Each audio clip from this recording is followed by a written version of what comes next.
السلام علیکم. نن به باقاعده چې د کینسر باره کې ویډیو شروع کوو. په ټول اول چې کوم د بریسټ چې کوم د ښځو کې چاتی کینسر دی باره کې به خبره کوو.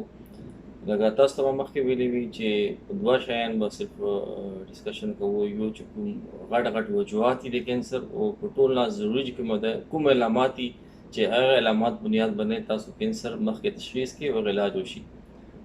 نن ویډیو کې به صرف د وجوهات چې کوم دي د کینسر د بریسټ کینسر چاتی کینسر دی باره کې خبره کوو. بله ویډیو کې به انشاءالله علامات باره کې خبره وکړو.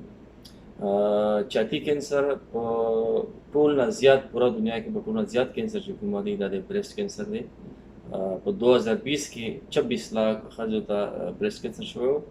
پاکستان کې تقریبا 26,000 ښځو ته په 2020 کې کینسر شوی و د بریسټ او په دې کې 13,500 مطلب تقریبا 14,000 ښځې د بریسټ کینسر نه مړه شوي دي او ډېر زیات تیزي سره روان دي او دې پش کول او دې چې کومه د تشخیص ډېر اسانه طریقې دي تاسو ته مخکې وښایم بله ویډیو کې.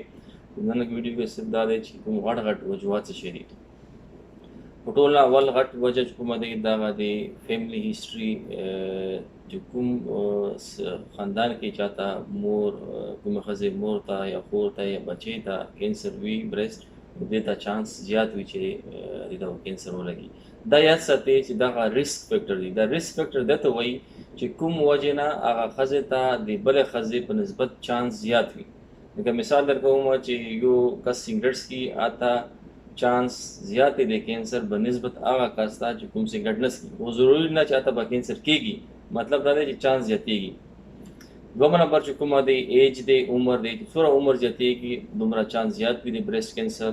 55 سال نه زیات اکثر وي ډېر خلکو کې. دریم نمبر دی جینیټک هیسټري جینز. اکثر مونږ په باډي کې دا جینز وي، مونږ BRCA1 ورته وایي، BRCA2 ورته وایي، هغه په ځینې ښځې کې وي، هغه کې چانس زیات وي او هغه بلډ ټیسټونه شته په باندې پته لګي.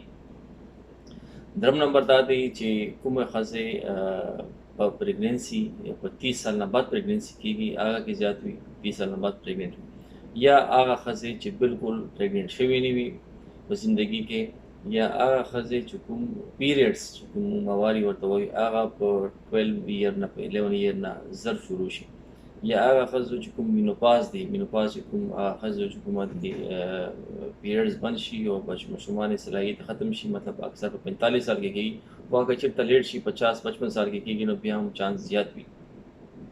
بله یو غټه وجه ده اوور ویټ، چې کوم ښځې وزن زیات وي دا یو غټه وجه ده.